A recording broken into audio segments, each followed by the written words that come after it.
Well, good morning and good afternoon. Welcome to the January 10th WASDE report review.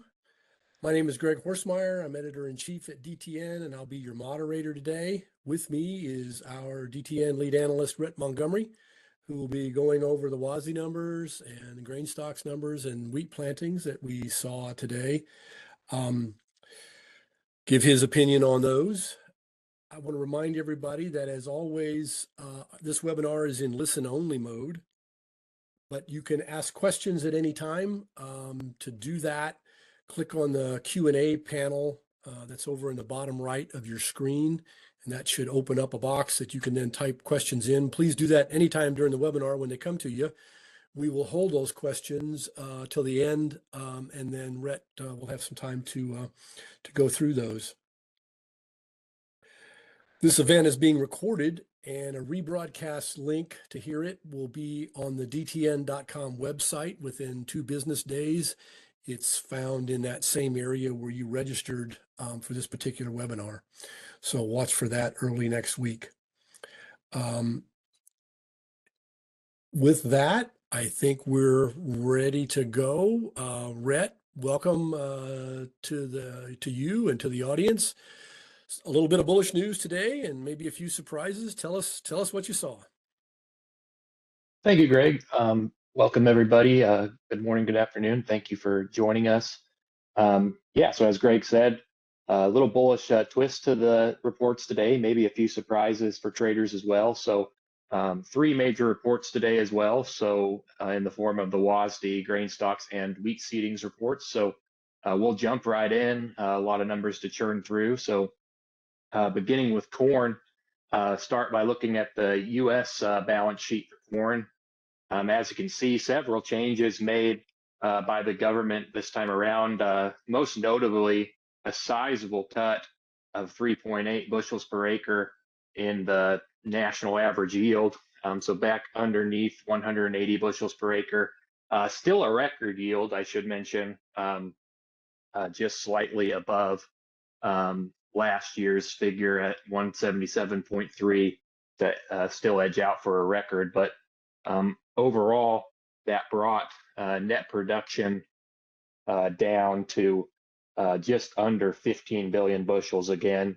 So that will stay, let's see, they're not the third largest, production on record for corn. Looking at the demand side, some adjustments made there.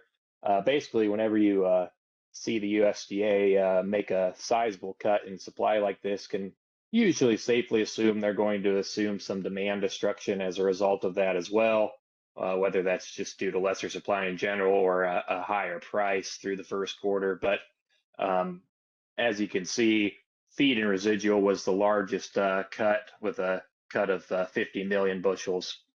Out of that bucket, they surprisingly to me decided to cut exports 25 million bushels. Not sure if I agree with that one, just based on the pace, or it's probably fair in the long view. I guess the timing of it is maybe what I maybe don't see eye to eye with the USDA on that one, but time will tell on that. We'll look at a little closer at exports on a later slide. But the bottom line was a decent cut to ending stocks to 1.54 billion bushels. That is still the second largest ending stocks in 5 years, but down considerably from where the government was initially estimating this through the summer.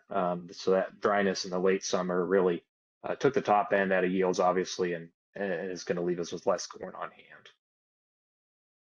Looking at the world balance sheet, as you can see on the right side there, sizable drops in ending stocks, whether you're including China or not, but should be noted that 293, just over 293 million metric tons is the tightest world ending stocks number since the 2012-2013 crop year, primarily coming from a drop in U.S. production.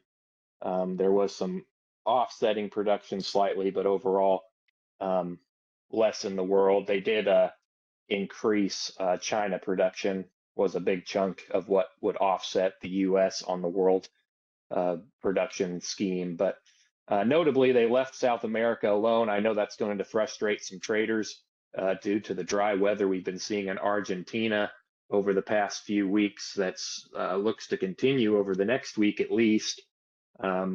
Most likely, that is taking the top end out of yields in Argentina, especially in the east central part, in the states of Entre Rios and Santa Fe in particular, maybe the northern part of Buenos Aires.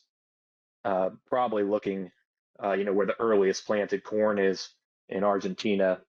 You have 60 to 70% of that corn in the pollination stage right now, so likely some damage being done there. But can also understand the USDA wanting to maybe see some harvest activity at the end of January. Probably revisit that number in February.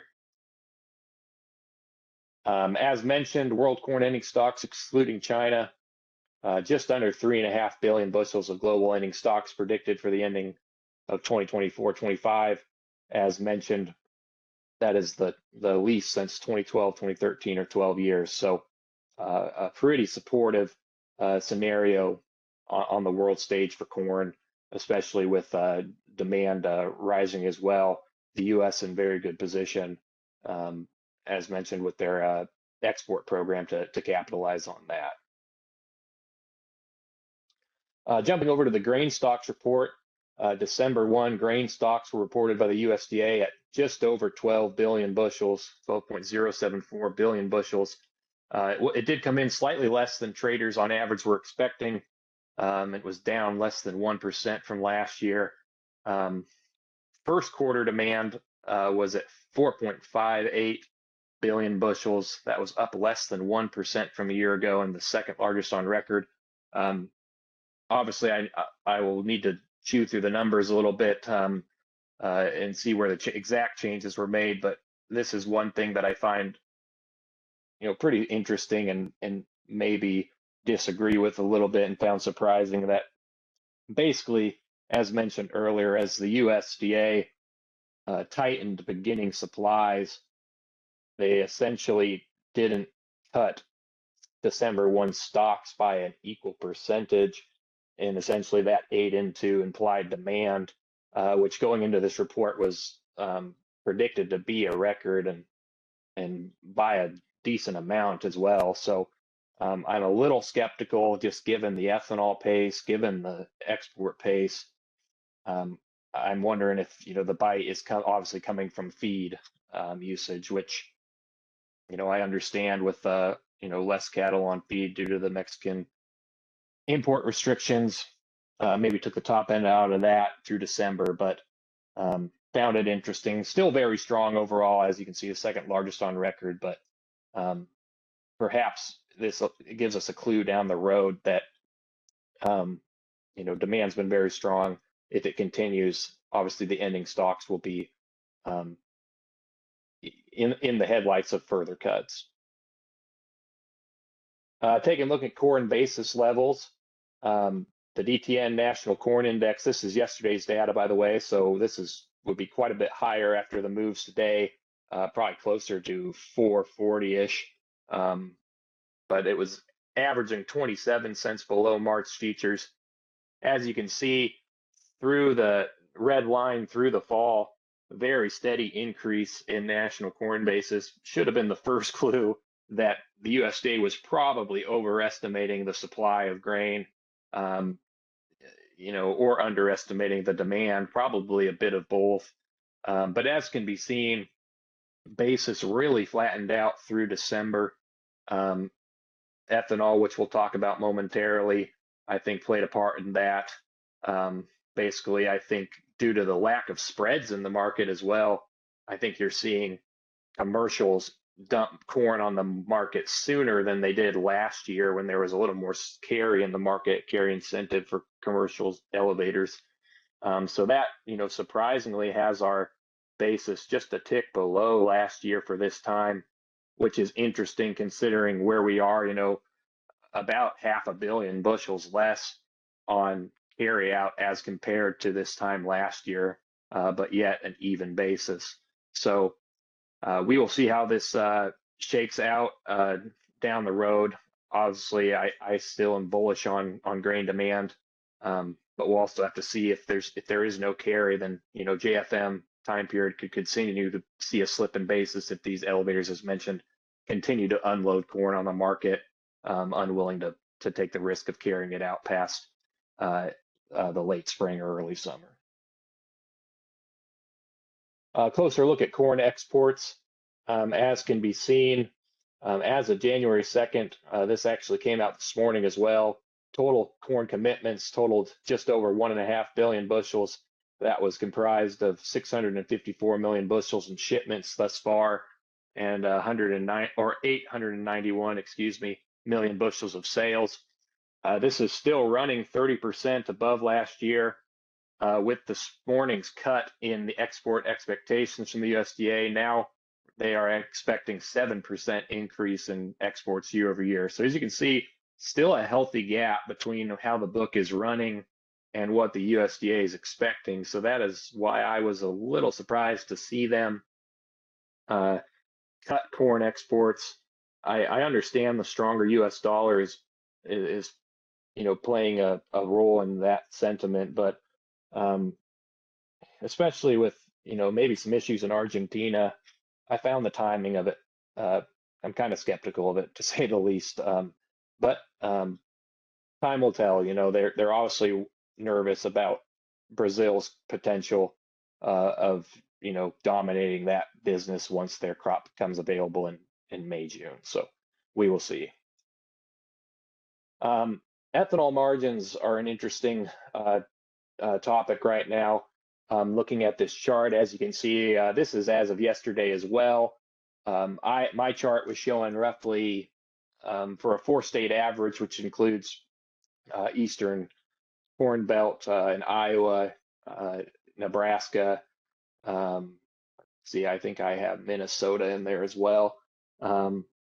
Basically, the corn processing value of just over $6 came out to when accounting natural gas costs and corn costs, came out to about just under or just over 66 cents a bushel.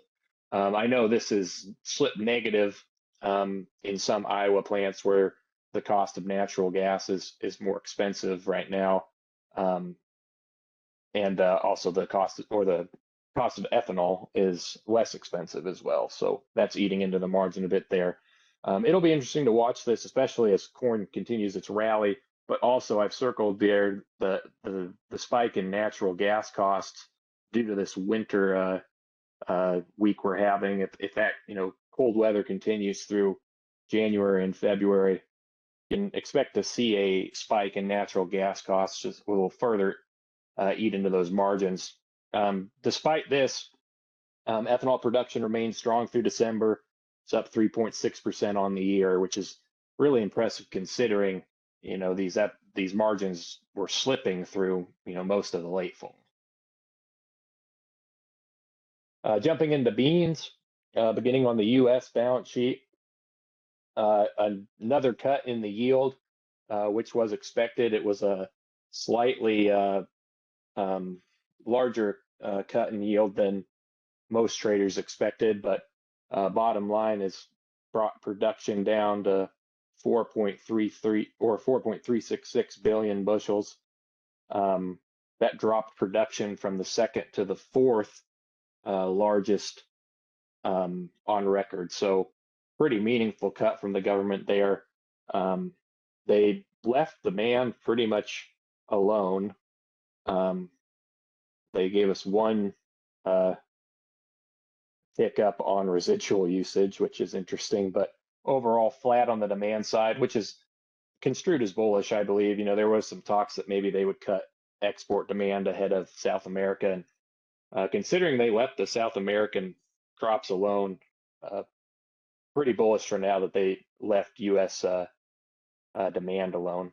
It is interesting that they left crush alone. I thought they did raise soybean oil production, but left crush alone, which, again, I find that maybe a little hard to believe. They're really stretching the extraction rate to its limit, I feel, on soybean oil. But that might be something they're just kicking the can down the road as well. Jumping over to the world side of soybeans, the cut of just over 3 million metric tons in world ending stocks was well above what traders expected to happen. In fact, the average trade guess was for an increase in world ending stocks. I think a lot of traders expected to see an increase in Brazil production, especially with some of the private analyst estimates we're seeing that are well over 170 million metric tons. Again, the weather's been, near perfect in Brazil thus far, especially in the central part of Brazil. There's maybe some issues in the southern part, but probably wanting to see some pollen, some pod filling and some harvest before they're really going to look farther into those numbers. But all totaled, less world production led to less ending stocks on the world balance sheet. Looking closer at world soybean ending stocks, still very large overall is the theme of this slide.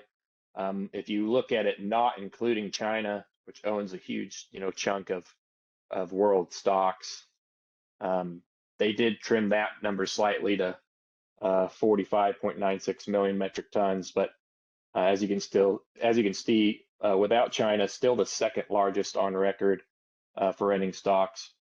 And if you include China, it's far and away a record amount of beans expected to be left over at the end of the 2024-2025 marketing year. Jumping back to the grain stocks report, December 1 soybean stocks of 3.1 billion bushels were lower than expected, up slightly from 2023, and kind of so a bit of a surprise on the demand, but maybe in line given what we've been seeing with the record crush pace. First quarter demand was just over 1.6 billion bushels, which is the second largest on record for that. So overall, pretty flat, as you can see looking back in December 1 stocks, less than expected, obviously, and a little bullish twist to the domestic side of soybeans anyway.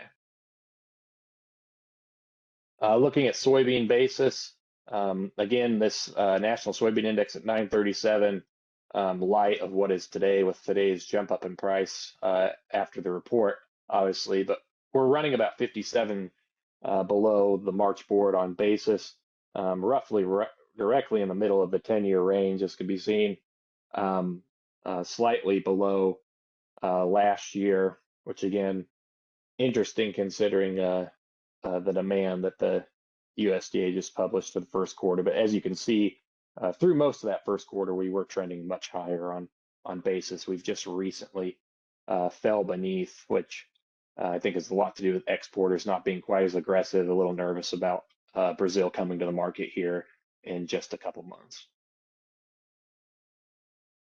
Looking closer at soybean exports, a decent recovery from last year on pace. As you can see, the red line's pretty hard to see there. It's trending almost directly with the 4-year average for weekly accumulated soybean exports. As mentioned, the USDA left their estimate alone, up 8%. Commitments thus far are trending just 10% above 2023. Basically, what we're seeing is this year, it's a much heavier front-loaded shipment compared to last year, to 2023, but the sales for deferred periods are trending a little lower than 2023. So it's kind of a mixed bag. But as you can see, usually by March, that curve really flattens out. With the current sales pace lagging a little bit, traders might be expecting that break in that curve of that line to come a little sooner as we continue to ship beans at a pretty strong seasonal pace. But we just aren't getting the sales right now to reload that book. But that's obviously coming from, obviously a record large Brazil crop still estimated. So people kind of sitting on their hands right now, buying side anyway, seeing what prices are going to look like on the Brazil side once they start harvesting, which at this rate is already looking quite a bit cheaper than what the U.S. offers will be. Looking closer at crush, crush incentive is still very strong. It narrowed through fall. Soybean meal and soybean oil prices tumbled quite a bit through late fall. Soybean oil has been on the up and up the last week or so as demand is just through the roof for soybean oil on the world. The USDA raised the estimate for oil exports again, another 500 million pounds. And it's probably still too light. I mean, at the pace we're going, the book will pass that up within the next month or so. Obviously, that'll curb off quite a bit when Argentine beans are ready, as Argentina is far and away the world's leader in soybean oil and meal exports. But regardless of that, crush was up 6% through the first quarter of the marketing year. October crush was a record. November crush was very strong as well. So a lot of incentive still to crushers to crush as much as possible. Lastly, looking at wheat, the U.S. balance sheet was pretty quiet on wheat. U.S. dollar index being so strong obviously has led to a uptick in wheat imports, another 5 million bushels to bring in a larger beginning supply for wheat to the market. All totaled, though, left everything pretty much flat. Some slightly higher seed usage. They left the export book alone, which is a supportive thing to see. There was some murmurings that maybe they'd start trimming that back slightly, but basically I think they're waiting to see what trade looks like once Russia goes to a quota system here February forward. But all in all, 3 million bushel increase to ending stocks, pretty neutral for the most part on U.S. wheat. Looking at winter wheat seedings, all winter wheat came in above last year and above trade estimates. The trade was expecting 33.5 million acres. So a little bit above that, primarily from an increase in soft red winter wheat area. So overall, this is neutral to maybe slightly bearish, but when you put this in conjunction with the slipping winter wheat ratings we saw from field offices the first part of January here, I think it probably comes out to a neutral, maybe even bullish, depending on how those ratings shape up, especially once we get into March. That'll be more important. But Kansas and Oklahoma did show decent drops in good to excellent ratings last week with their first field office ratings for the new year. Looking at world wheat, maybe the most notable change was another 1 million metric ton drop in Russia export expectations. A lot of private analysts are closer to 42, 44 million metric tons on this, but the USDA is slowly but surely trimming that after they cut it 1 million metric ton in December as well. Always like to look at the countries harvesting right now, Argentina and Australia. USDA left their production alone. Both those numbers, 17.5 million metric tons and 32 million metric tons for Argentina and Australia, respectively, are vast improvements over their crops from the year prior. So that puts a little pressure on the world wheat balance sheet, especially as it pertains to Australia, as they're such a big exporter for the key areas in Indonesia where wheat demand just continues to climb. So overall, slightly higher world ending stocks for wheat was more or less in line with trader expectations, maybe a touch stronger, but probably overall mostly neutral to wheat prospects moving forward. World wheat ending stocks.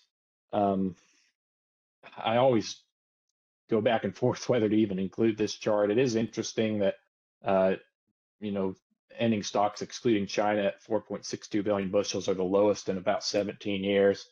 But unfortunately, it just doesn't really seem to matter to the world market. Wheat is an interesting commodity as compared to corn or beans, where just the fact of so many countries use it, so many countries grow it, it's a very self-sufficient market. And just due to the geography of it all, as it pertains directly to the U.S., it's getting more and more difficult for the U.S. to jump in where the wheat is really needed, like Egypt and Indonesia, just because there's better freight spreads and ocean freight from other countries. So it is something to keep an eye on. It's been trending lower and lower, but overall, it doesn't seem to have a huge correlation with price, to say the least. Looking back to the grain stocks for wheat, just over 1.5 billion bushels were slightly lower than expected, still the largest in 4 years for wheat stocks through the first half of the wheat marketing year. First half demand was just over 1.2 billion bushels. That was actually the largest in 4 years. So the U.S. obviously having a vast improvement on the export program as compared to last year, which was a 50-plus year low in that regard. So good thing to see on wheat demand, obviously, with historically low prices dropping back into 2020-ish levels. It is spurring some demand there as well. Wheat exports since August have maintained a steady lead on the 4-year average, and last year, as mentioned, last year was a 50-year low for wheat exports for the U.S.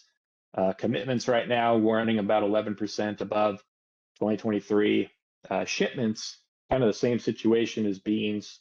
The shipments are outperforming, but we aren't right now getting the sales to replace it. So all totaled, it's kind of a mixed bag, but the USDA estimate left unchanged at 850 million bushels is 20% above 2023.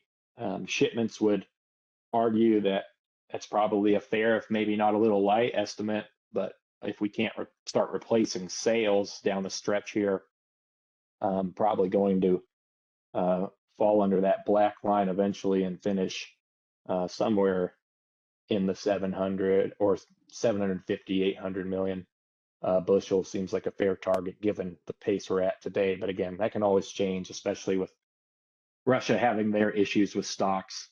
We'll see if the U.S. can capitalize on any of that February forward when Russia just won't be exporting very much wheat. Hard red wheat basis, pretty flat overall, especially through the end of 2024, just a touch lower than this time last year. 60 cents under the March. It is notably tied for the second or third weakest in the past 10 years. But overall, pretty average basis for the most part for hard red winter wheat. In conclusion, just my opinions here, corn, I see it as bullish to the market. U.S. ending stocks decreased to 1.54 billion bushels on sharply lower production. The world ending stocks number in particular being the lowest in 12 years, I think is very supportive to the market, especially the U.S. market. That puts us in great position to be a supplier of grain to those that need it. Soybeans neutral to slightly bullish. I say neutral due to the world aspect. Obviously, domestically, it's still very strong crush, slipping ending stocks as well. But the neutral side to that, or the negative side, is that South American production is still large, record large, despite the weather issues not being seen right now as being a huge issue towards soybean production. If you include China, the world ending stocks are a record, and it's by a healthy margin. It's by 20 million metric tons or something. So mixed bag on soybeans, but I think slightly bullish overall. Wheat neutral, lower than expected increase in U.S. ending stocks was supportive, but higher than expected seedings maybe pressure things. Well, demand is still uncertain. As I said, we'll know a lot more about world wheat February forward once Russia goes pretty silent there. But yeah, overall, it's a little early to gauge the new crop, but just on the seedings alone, like I said, the crop conditions are worrisome to begin with, but obviously that can change depending on what the rain patterns look like March and April when that crop's coming out of dormancy. So with that, the next WASDE report on February 11th, expect the USDA to take a closer look at South American production on that. We'll have some harvest data, at least on the corn side, for Argentina and probably some beans as well to go off of by that report. So I should expect a higher degree of accuracy in that report as it pertains to world numbers. So with that, that's all I have for today. I thank you again for joining us, and we'll jump into any questions. Yeah, Rhett, we've got a couple coming in. One of them is on the value of the US dollar. And the question is, in the increase in US dollar compared to other countries around the world, will that slow our export pace? And if so, when do we think that might begin to show up? Yeah, so that's a very good question. I find that really interesting, and I've done some studies on it. And I've actually found that the actual US dollar index in of itself has a very, very low influence on weekly and monthly sales of corn and soybeans. It has a slightly stronger influence on wheat. What matters more is the actual price of grain. Obviously, if you're looking at direct comparison, so the US dollar index is kind of a tough thing to use on agriculture because it includes, like 57% of it is weighted towards the euro. And we just don't trade a whole lot of like corn and soybeans to the European Union. It's more valuable to compare the dollar to the Chinese yuan and the Brazilian real. And from there, you can get some insights. But in of itself, the stronger US dollar index is a mixed result. But along those lines, I will say that the weakness in the Brazilian real is a definite pressure on soybeans. I mean, if you compare the last year, it's like a 90% correlation or something when the real is down, which obviously it was the worst performing currency in the world among emerging markets by far in 2024. So that really pressures U.S. competitiveness and will continue to do so. It has caught itself a little bit because the Brazilian government is just going on a spending party. They're just buying billions and billions of dollars worth of their own currency to try to stop that bleeding. But so maybe we see that hitting a floor here, but it has pressured Brazilian values, fobbed their ports, which I think is why we've seen a slow in U.S. soybean sales in particular. That combined just with, Brazil is going to have a cheap price regardless because of just the amount of beans they're growing. So currencies are always a tricky thing to put too much weight into on a day-to-day basis. You really got to look at a price and tie an exchange rate to a price rather than looking at the index just in itself. But overall, in particular currencies do pose a problem. The Russian ruble is another example of one that just performed terribly in 2024, and their government just doesn't care. Their government was perfectly happy through the fall to let that currency just collapse because it was rewarded in stronger sales of wheat, essentially. So loaded answer there. It's kind of a mixed bag, but hopefully that helps that question a little bit. couple more questions. In the meantime, someone asked if we could go back to the soybean export slide. If back. Yeah. Here. There we go. This one? Yep. I think so. Yeah. Question on corn. Well, while we're looking at this, but the next question is on corn, and that 1.54 billion bushel ending stocks is, as you said, down a bit from what everybody expected, and down from what we've been accustomed to. When do you think that's going to push the $5 level on corn futures, or will it? At this point, I will say I'm more open to that than I would have been probably coming into this report. As you compare it to last year, obviously we hit a high of 470. The calendar year high for front month corn futures was 474 and a half, or 475 and a half, excuse me. So now with, you're talking, more than 200 million bushels less carry out already early in the season. I really, I really think that that's the next target in traders' minds. I'm not ruling it out by any means. Obviously, the trade's going to go back to trading weather. If this Argentine forecast improves, you might see some pressure there. But overall, it's going to become way less. At this point, the production numbers are fairly confident. We're not going to see. Obviously, the yield they'll leave it alone, but the production numbers are going to be very flat. It's going to become more of a demand game. And I guess the big question is the USDA right? And, lower supply equals lower demand, or do we keep this demand pace going?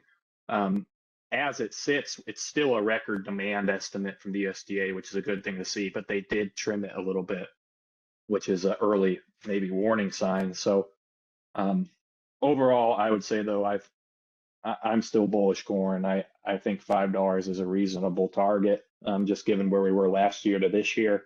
I think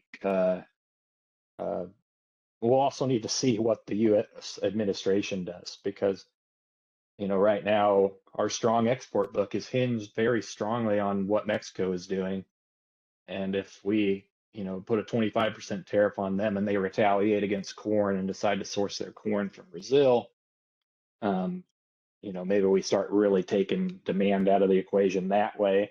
But that remains to be seen. It's all conjecture at this point, because we'd have to see an exact percent tariff and do the math on them importing from Brazil, which is going to be more expensive just due to the freight. So overall, I think $5 is a fair target moving forward. I'm not ruling it out by any means, but it'll be largely dependent on how the demand situation continues to shape out through 2025. You touched on trade, Rhett, with our closest neighbors. Relates to a question that's come in about your thoughts on trade with the incoming Trump administration and Canada in this case, how that might influence things. Yeah, so in terms of Canada in particular, we will see if he puts, I guess they said yesterday that the main things they're going to target in return would be, I believe they said U.S. steel and orange juice were the two I saw yesterday. But obviously it's just, I'm about as free market in those regards to tariffs as it gets. I don't think that the history, there's very few examples of it working for anybody involved. As it pertains to North America, though, I just don't really see, outside of some energy things, what the U.S. would really stand to gain. You might gain on some commodities, but you're definitely going to lose on others. The thing that would, in terms of agriculture, that'd be maybe interesting to watch would be the canola imports. The U.S. Imports like 90% of Canadian canola oil. So it'll be interesting to see if that shifts to China, because China right now is the USDA is saying they're going to have to import less canola and other vegetable seeds because the supply is so tight. But um, you could see them just start importing the oil if it gets to a point where Canada can't supply with whole seed just because of production is down on the world like 5% across the board. So it'll be very interesting to say the least. But yeah, I just there's definitely damage to be done to these to the U.S. export programs, especially on beans. I mean, China's way down, but they're still 50% of our export book for beans. So they could still do damage there with a 60% tariff on China because they're going to come back and put it on beans because they're not worried about sourcing beans with Brazil's production coming. So. Speaking of that, Brazil's production, the question is you're bullish on corn at the moment, given all the numbers that have kind of come in and where we are in world stocks. How much would South American soybean production have to be reduced for that global soybean outlook to be more bullish? And do you think that's even a realistic possibility going into our planting season? Yeah, so I actually wrote a thing on this that I've been meaning to send to get put on a blog for the DTN website. But basically, the gist of what I wrote, and this was before Christmas, was that it would take a historic cut in South American production to get U.S. or to get world soybeans, including China, to back below record amount for ending stocks. I mean, you'd be talking much larger than the U.S. has ever done. And history shows, especially recent history, that the USDA tends to come in low on Brazil's production, and they tend to come in high on Argentina. They're rarely offsetting because Argentina just doesn't produce as much. So, but yeah, to put it that way, it would take a historic level of production cut in Brazil and a huge issue. I mean, like I said, the weather's been near perfect. There's just no way around it. There might be some issues in Parana, the second largest growing state in the South, has been very dry over the last couple of weeks. But the beans are also, they're ahead of their pod filling. Most of the pod filling happens in February. So I just don't see the weather right now as being a huge threat. And as it's trending right now, a lot of people think the USDA is light on the 169 million metric tons from Brazil. I don't know if I'm quite ready to say that because it's such a solid record as is, but we'll see. But yeah, it would take a huge cut to get that world soybean book back to what I would consider bullish territory for world soybeans. Domestic is a little different story. I mean, obviously our crush base is on pace to be a record for the fourth straight year, and will continue to trend upwards because this biodiesel thing, I don't think is going away regardless of the concerns for the new administration. I think crush is here to stay. There's going to be world demand for soybean oil, and the U.S. is in a great position to be the one to supply it or to up their supply, and compete with Argentina and Brazil for a change on that front. So I would really hope that'd be where it's going. Stop the reliance so much maybe on shipping whole soybeans and start shipping the products, I think is maybe the ticket moving forward on keeping U.S. soybean supplies reasonable compared to demand, obviously. Bouncing back to corn and that number being down, the 3.8 bushel per acre drop in yield in these numbers. And Rhett, you and I earlier this week were trading some email around the whole dry matter issue and how much of the crop did we potentially lose because a lot of it stood out there for quite a while because harvest was, conditions were so great. In some areas we had fire concerns, so guys stopped harvesting. I guess all that wrapped together, do you think that the 2024 corn yield could come down any further as we go into the year? Or do you think this is sort of the bottom of that? So officially, it'll be left alone because they do call this their quote unquote final yield estimate. So they'll leave that static, but at 179.3. But they will continue to mess with production. They usually do it in the form of an acreage shift, which they did adjust acreage slightly in this report as well. Let me see here. Yeah, they raised they raised harvested area for corn just slightly. So that's kind of how the USDA operates. But overall, I think that's a pretty sizable cut. I think it's probably a fair one at this point to assume that just given how good the growing season was up until, August to September, I think it is probably fair that it was a record yield. But we'll see how those stocks numbers shape out. The quarterly stocks are obviously another way that the USDA kind of messes with